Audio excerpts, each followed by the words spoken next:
Welcome to the Bogosity podcast for the 2nd of February 2013, the podcast that stows away on hyperplanes.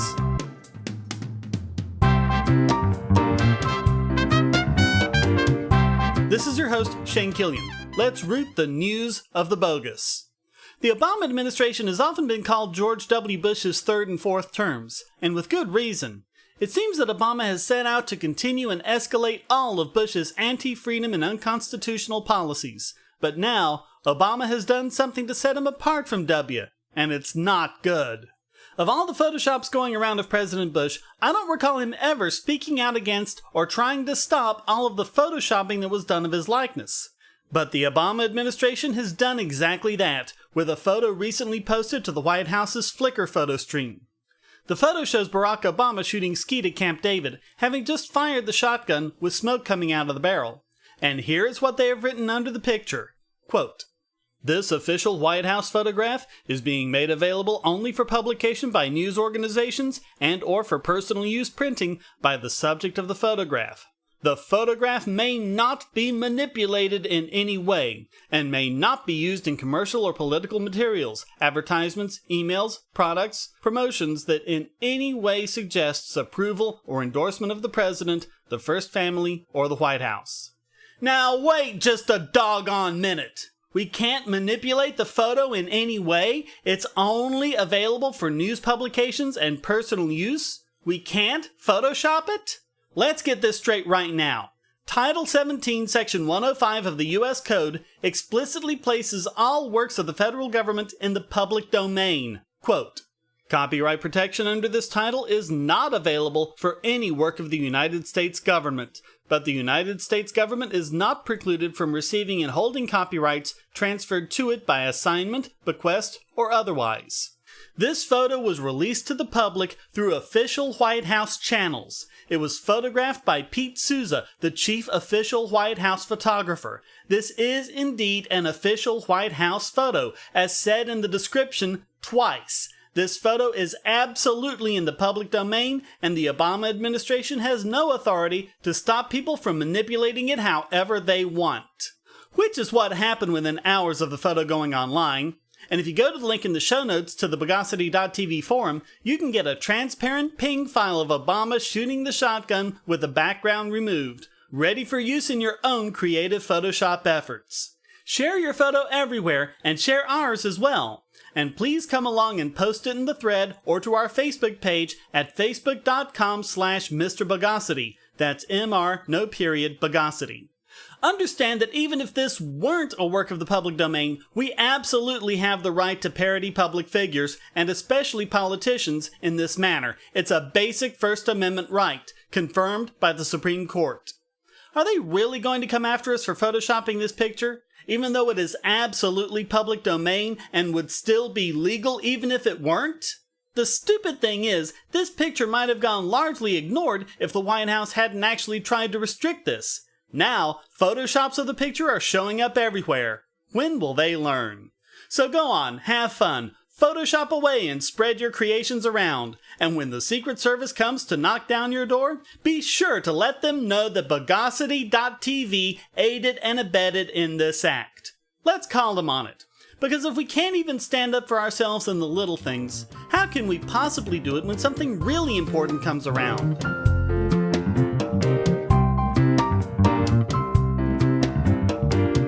Have you been putting off unlocking your cell phone so that it can be used with any network provider, not just the one you bought it from?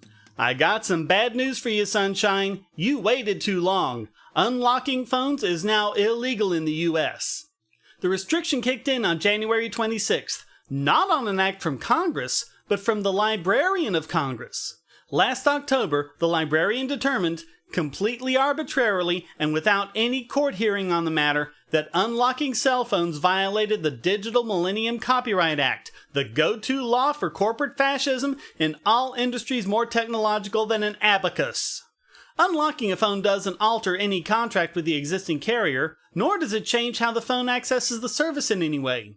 This isn't hacking in any real sense of the word. All it does is allow the phone to be used with whatever other plans the person might have. Maybe they're traveling overseas and want to use their phone on an international plan. Maybe they just want the freedom to switch providers. You know, that good old free market competition that corporations and politicians seem to hate so much. This will also adversely affect smaller providers such as T-Mobile, which has a bring-your-own-phone policy, promising savings for using your existing phone on their network. More competition is stifled. The Electronic Frontier Foundation says there's no way the DMCA was supposed to do this, and it's easy to see their argument. The point of the DMCA is to protect copyrighted media. Phones are not copyrighted media. The DMCA prohibits copy protection from being bypassed. Phone locks are not copy protection. Nothing is being copied at all. There really is no justification for this, even if the DMCA weren't the hideous, unconstitutional piece of fascist legislation it most certainly is. And again, unlocking was made illegal absent any act of Congress or any decision made in a court of law. More and more we see the need for citizens to go to downsizedc.org and urge Congress to pass the Write the Laws Act. It won't be impossible for you to lock your phone, but legally you can only do it at the behest of your carrier. Different carriers have different policies. For example, an iPhone 5 from Verizon already comes unlocked, and AT&T will unlock any phone once the 2-year contract has expired.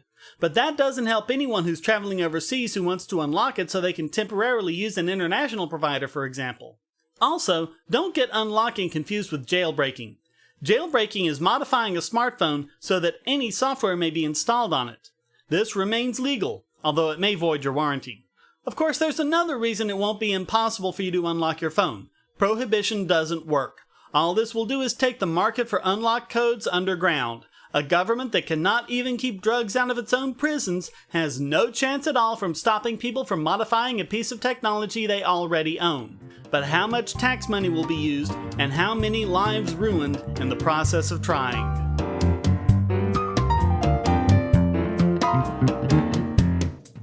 Unfortunately, even in the 21st century, we still see the remnants of our primitive, barbaric past and the lives it continues to hurt.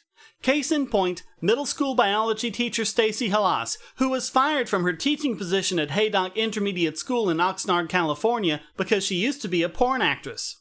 Stress the phrase, used to. She had a porn career for a grand total of 9 months after her boyfriend abandoned her and she faced severe financial problems. By all reports, she was not teaching at the time. Once she was back on her feet, she stopped.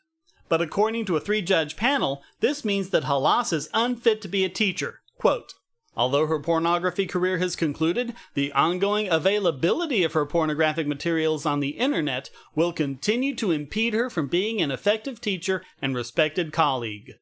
District Superintendent Jeff Chancellor concurred. Quote, engaging in pornography was incompatible with her responsibilities as a role model for students and would present an insurmountable, recurring disruption to our schools should she be allowed to remain as a teacher. Chancellor even tried to dishonestly suggest she made the videos while teaching. Quote, there is no way to date the videos. They could have been made 2 weeks or 5 years ago. It is absolutely irresponsible of him to claim or even imply that she made these videos while teaching if he has absolutely no evidence that she did so. Hey, Chancellor, even pornographic videos have these things called copyright dates attached to them, and every pornographic video has to legally file under 18 U.S.C. Section 2257 to make sure no minors are involved in the production.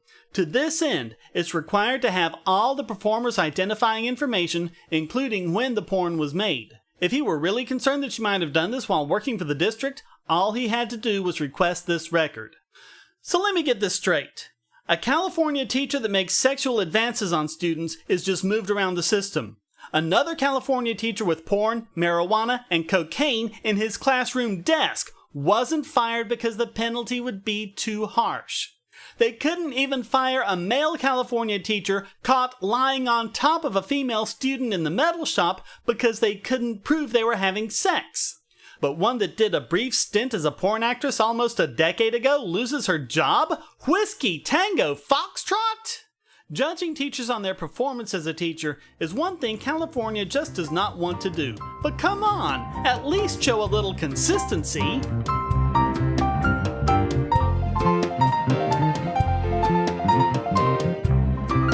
It's getting harder and harder to tell the difference between Congress and a kindergarten playground. Senator Dianne Feinstein wants to ban assault weapons, even though there's no such thing, including military rifles like the AR-15 that no military in the world uses. Its military derivative is the M16, which is a fully automatic assault rifle. The AR-15 is not an assault rifle. Saying that you don't need them to hunt deer, even though they're functionally no different from deer rifles, except for the scary-looking black plastic stock and pistol grip, none of which has anything to do with how deadly the weapon is. Well, she didn't like the hearing before the Judiciary Committee, which included testimony from experts showing that so-called assault weapons were no different from normal hunting weapons other than cosmetics, essentially laying down her Bogosity for what it is. So now, Senator Feinstein is planning to hold her own hearing, stacked with her own experts to talk about how dangerous assault weapons, which don't really exist as an objective category, are. In fact, Feinstein openly admitted to Politico, quote, "The witnesses are skewed to the anti-gun, anti-assault weapons position. Yes, she didn't like the way the last hearing went, so she's gonna stuff it full of people on her side." This seems to be the Judiciary Committee hearing version of taking your ball and going home. Except she's not going home, and we still have to deal with her. Folks, doing this means she is not confident that she is right. She cares more about pursuing her own political agenda than arriving at the truth. Okay, so she's far from the only one, but she had her chance at Wednesday's hearing to directly confront people like NRA President Wayne LaPierre and the other witnesses at the hearing. She didn't even try to challenge them on the facts or their points with the law she's proposing. Doing this is an absolutely crystal clear statement that her position does not withstand open debate. Fortunately, she faces an uphill climb, even in the Democratic-controlled Senate. But as long as people like her are allowed to spew misinformation to the news media and to the public, people will continue to cry for the very sort of gun control legislation that, according to the government's own studies, has failed to have any effect at all in the past.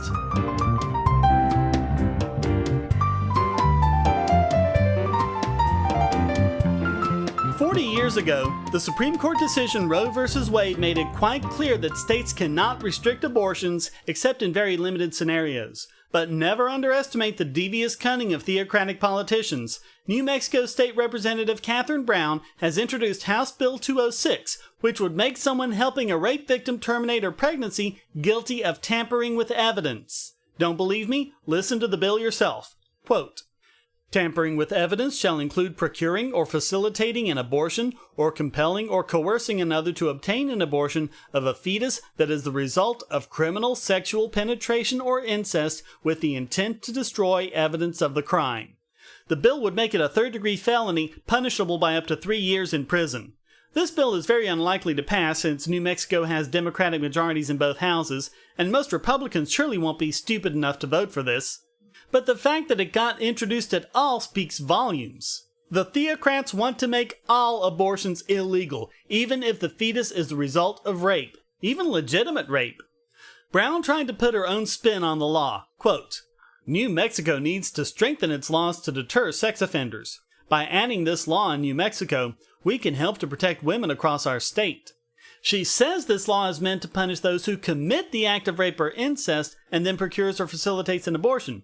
Understand, procure or facilitate could be as simple as paying for it. It doesn't have to be dragging the woman kicking and screaming into an abortion clinic. And nothing in the language of the bill limits this to the offender. The mother is specifically exempt, but her doctor, her parents if they pay for it, a friend who so much as drives her to the clinic could run afoul of this law. All the government would have to do is claim that they did it in order to destroy evidence. Understand that this doesn't have the same strength of proof or intent as it might seem. It doesn't just refer to someone who's doing it deliberately to cover up a criminal act. All the state would have to do is claim the fetus was evidence of a crime and that the abortion was deliberate. Since they facilitated the destruction of the fetus and the government considers the fetus evidence, they are therefore guilty of intending to destroy evidence. That's how the law works. And really, abortions wouldn't accomplish that anyway. Even in the absurd scenario where a fetus is legitimate evidence of a crime, all they have to do is keep it in refrigeration in the evidence locker. The bill is bogus from the word go. Now, Brown is claiming that there was a clerical error, and the bill was introduced before it was ready. Keep doing damage control, Brown. Notice, of course, that she hasn't moved to dismiss the bill. The good news is that this has basically no chance of passing. And maybe people will be a little more vigilant to the sneaky tactics that theocrats and other statists will resort to in order to take away our precious liberties.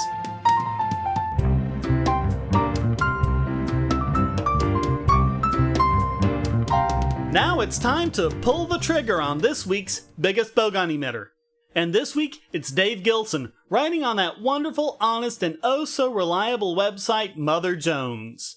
And yes, it's about gun control again. He claims to have shot down 10 pro-gun myths, so in the words of Betty Davis, fasten your seatbelts, it's gonna be a bumpy night. Quote, myth number 1, they're coming for your guns. Fact check. No one knows the exact number of guns in America, but it's clear there's no practical way to round them all up. There, right off the bat, the first one can be completely dismissed as a straw man. No one is claiming that the government is going to try to take every single gun in America. The claim is that they are infringing on the liberties of peaceful people and making society more vulnerable as a result. And the vast, overwhelming majority of gun owners are peaceful people. Not doing that well so far, Gilson. Myth number 2. Guns don't kill people, people kill people. Fact check. People with guns tend to kill more people with guns. The states with the highest gun ownership rates have a higher gun murder rate. Gun death rates tend to be higher in states with higher rates of gun ownership.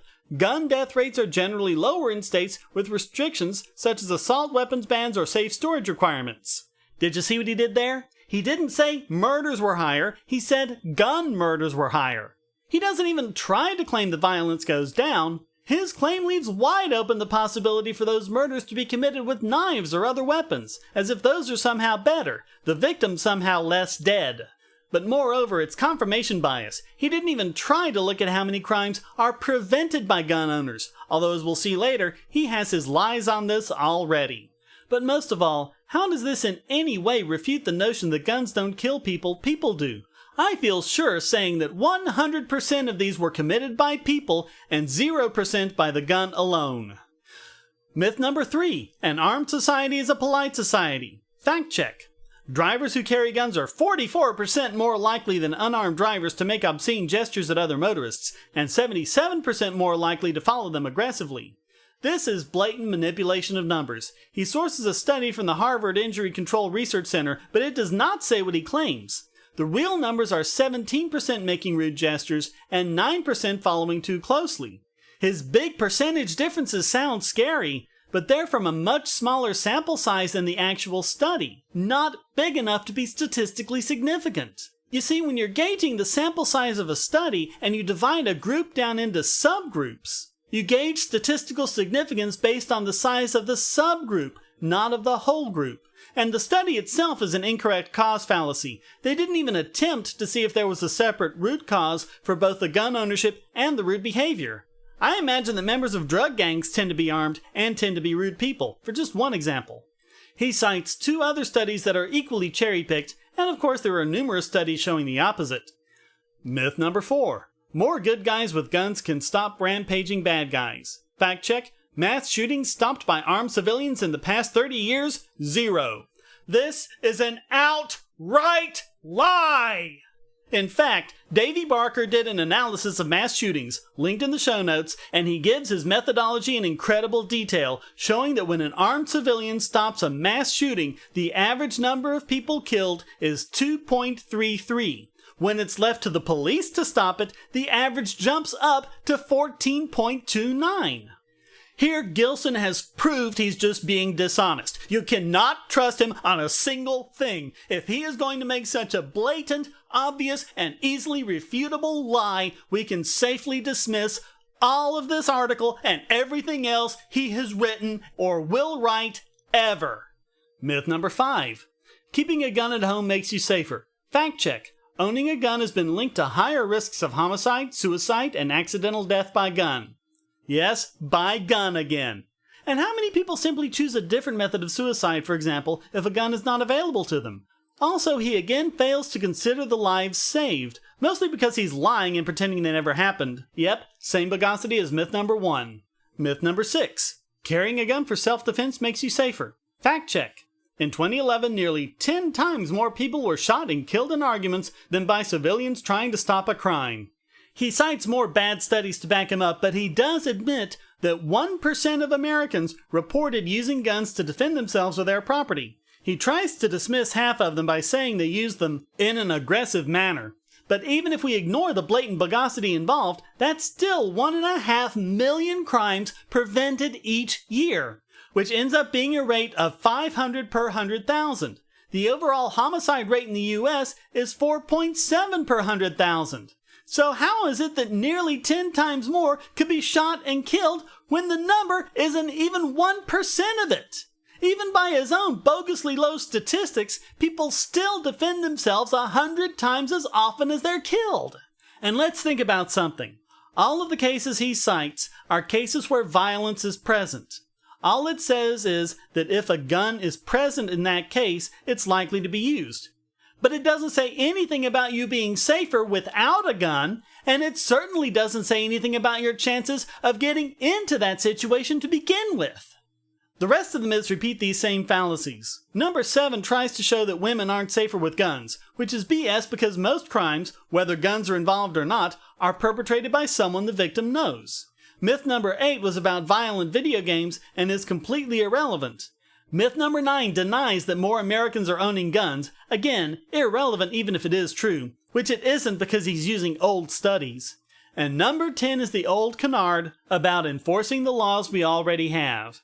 Here he bemoans the fact that criminals buy guns in ways that don't involve background checks and waiting periods. He says these laws aren't enough and we need more.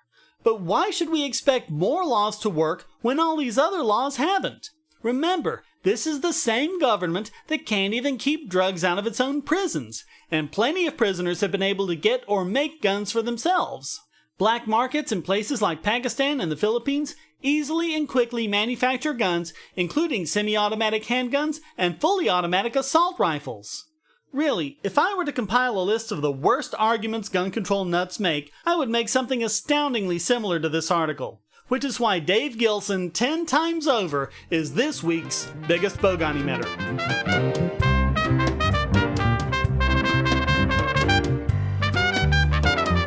And now it's time to shock the sensibilities of this week's Idiot Extraordinaire! And it goes to yet another bastion of gun control nuttery, New York Congresswoman Carolyn McCarthy, who sponsored the assault weapons ban of 2013 in the House. She introduced the bill and therefore became the first to speak on the bill. Here's how she started that speech. Quote, "This battle has been a very lonely battle for many, many years. You know, a lot of words can be said. I've got a great speech here, and my staff worked on it a long time, and I'm probably going to do what they always tell me not to do. That means just talk from my heart." Yeah, well, next time you might want to go with that great prepared speech because the one you gave was anything but. Quote, "For the last several years, the massacres have been going on more and more. Going through it, I kept saying, what's the matter with all of us? How many people have to be killed before we do something? I thought for sure after Virginia Tech we would get something done. Aurora too. But something happened in Newtown. The people of America said, how could this happen? How could this happen to our children?" Oh boy. Impassioned emotional plea based on not even real statistics, but anomalies. Little more than anecdotes. I guess even an ounce of rationality was too much to ask. How could this happen? Well, I would hardly be the first to point out that these happen pretty much exclusively in gun-free zones. If nothing else, the Aurora shooting should have been a major clue. The shooter didn't go to the closest theater, or the biggest, or the most crowded. He went past all of those, and went 20 minutes out of his way to go to the theater that explicitly prohibited firearms. Work it out, McCarthy. It's pretty simple math. And this bill is just the start. Quote, "This is only the beginning. We're going to be working on a holistic approach." Ah, a holistic approach. So you're going to treat mental health with naturopathy? Oh, I know, guns with homeopathic bullets. And if you ever need to investigate why your lousy, stupid plan has become such an immense failure, just hire Dirk Gently to investigate. But check out her major, incredible, massively diluted fail. Quote, "Some people will say this bill won't work. Let me tell you why it will work. Because if you don't have these guns and the large magazines on the shelves, those who have done these horrific killings wouldn't be able to go to a gun store and just buy them. They don't have the background to go and look where the black market is and buy these magazines and guns. They go to the simplest place. If they aren't in the stores, they can't be bought. Think of the lives that can be saved. Wow. Just wow. Completely ignoring the reality of people getting guns on the black market. Is she not aware that high school children find it easier to get marijuana than alcohol? Is she not aware of the immense black market for cigarettes in New York after not even a ban, just heavy taxation? I got a clue for you, McCarthy. No one is born with a background to go and look where the black market is. And it isn't even that hard. As long as you're obviously not an undercover cop or something, they come to you. Any kind of genuine interest, and the opportunity is a lot easier to find than you might think. So it's not just based on emotion and anomalies and holistics, it's based on naivete too. But then all the rest of those are a sort of naivete as well, aren't they? So I don't think anyone out there is going to contest the fact that only Carolyn McCarthy could be this week's Idiot Extraordinaire!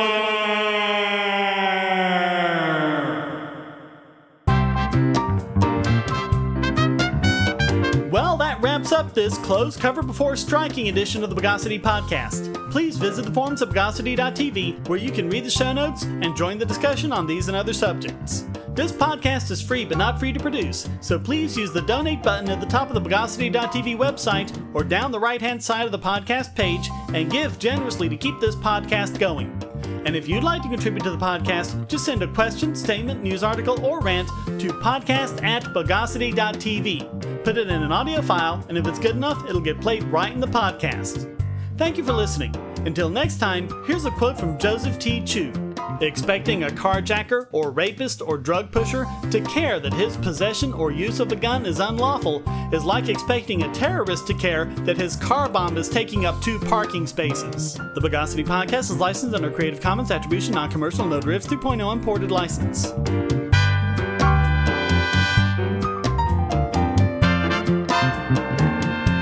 Bogosity.